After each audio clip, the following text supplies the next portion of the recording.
Bonjour, chers amis. Monsieur Dier, la classe de CM1A bilingue. Alors, ce matin, vendredi 12 juin 2020, nous allons faire une nouvelle leçon de géographie. Avant d'arriver à cette nouvelle leçon, je voudrais juste faire un petit rappel. Alors, en géographie, la dernière leçon que nous avons vue la semaine passée, c'était les espaces touristiques. Alors, nous avons vu qu'en France, il y avait deux grandes saisons qui attiraient les touristes. Il y a l'hiver, où il y a les montagnes qui sont couvertes de neige, où on va faire du ski, on va créer des jeux des villages de neige. Donc il y a l'hiver, il y a aussi l'été. Pendant l'été, les plages sont bondées de monde. Donc voici les deux grandes saisons qui attirent les touristes en France. Mais est-ce qu'on s'est posé cette question-là? Quand ces touristes arrivent en France, comment ils vont se loger? Comment dorment-ils? Et d'ailleurs, c'est l'objet de notre leçon de ce jour. Géographie, se loger dans un espace touristique. Bien. Alors, nous allons prendre nos livres d'histoire, géographie EMC, bien sûr, ce livre. Voilà, prenez-le.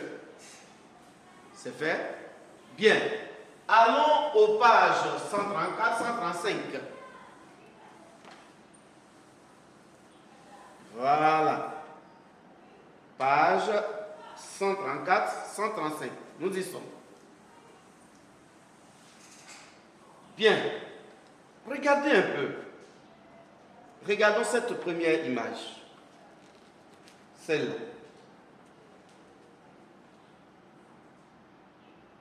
Dites-moi, c'est quel temps? Nous sommes en été, en hiver, au printemps? Qu'est-ce que vous voyez? Bien sûr, nous sommes en hiver, mais dites-moi, qu'est-ce qui nous fait dire que nous sommes en hiver?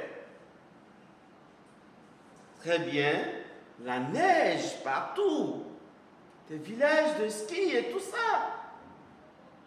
Alors, regardons toujours, regardons un peu les habitations. Est-ce qu'elles sont ordinaires, ces habitations? Ah, ce sont des villages touristiques qui ont été montés de toutes pièces. Et c'est pourquoi? Pour bien sûr permettre aux nombreux touristes qui arrivent en France de se loger. Très bien. Donc nous constatons quoi? Lisons un peu le texte qui illustre cela. Séjourner comme touristes. Durant les vacances, les touristes sont nombreux et chacun doit pouvoir trouver un logement. Certains possèdent une résidence secondaire. Ils y reviennent à chaque période de vacances. D'autres louent des appartements, des maisons, des villas, des chalets, des gîtes ruraux. Les tarifs sont élevés pendant les saisons touristiques car le reste de l'année, les logements restent vides. Certains vacanciers prennent des chambres à l'hôtel, d'autres louent un espace de camping pour installer leurs tentes, leurs caravanes, ou encore dorment dans un mobil-home. Pour accueillir tous ces touristes, on a construit de nombreux logements, des immeubles, des grands ensembles, des villages de vacances comme ce qu'on a au-dessus de nous, comme ce que nous avons sur cette image, villages de vacances. On a même créé de toutes pièces des stations de sport. Bien, alors, donc en hiver, on se loge comme on peut.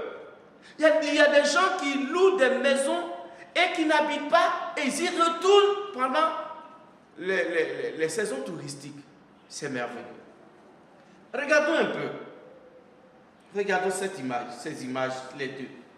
Est-ce que nous sommes en saison d'hiver? Regardez bien. Non. Quoique nous sommes en région de montagne, il n'y a pas d'hiver, tout est dégagé et on ne voit plus personne. Regardez ces belles maisons. Elles ne sont pas occupées. Mais c'est pour ça justement que les propriétaires font ces maisons-là chères. Parce que c'est pendant seulement la saison la saison touristique que les gens viennent habiter là. Mais quand la saison touristique finit, ces maisons restent désertes toute l'année. Alors, ça oblige les propriétaires à les faire à des prix d'or. D'accord? Voici un peu de quoi nous voulons parler. Alors, chers amis, nous allons retenir quoi? Nous allons tout simplement retenir que durant les vacances d'été ou d'hiver, les touristes se rendent en France. Beaucoup de touristes. Comment se loger? Alors, il y en a qui louent des maisons et qui abandonnent cette maison-là et ils ne reviennent dans cette maison que pendant les saisons touristiques.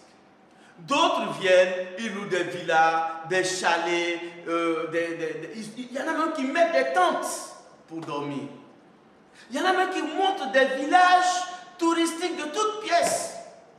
Dès que la période où la saison touristique finit, on démonte les maisons et on part avec. Voici donc comment les gens vivent dans les maisons touristiques. Comment les gens se logent pendant les saisons du tourisme en France. Rappelons tout simplement qu'il y a deux saisons. Il y a l'été, où les plages sont chargées, remplies de monde. Il y a aussi l'hiver, où les montagnes reçoivent plus de touristes. Voici, chers amis, ce que nous pouvons retenir. Je vais vous envoyer les résumés, sinon le résumé de cette leçon, par voie électronique. Mais je vous en prie, apprenez ces leçons, car elles interviendront dans notre dernière composition, notre dernière évaluation. Portez-vous bien et bonne journée.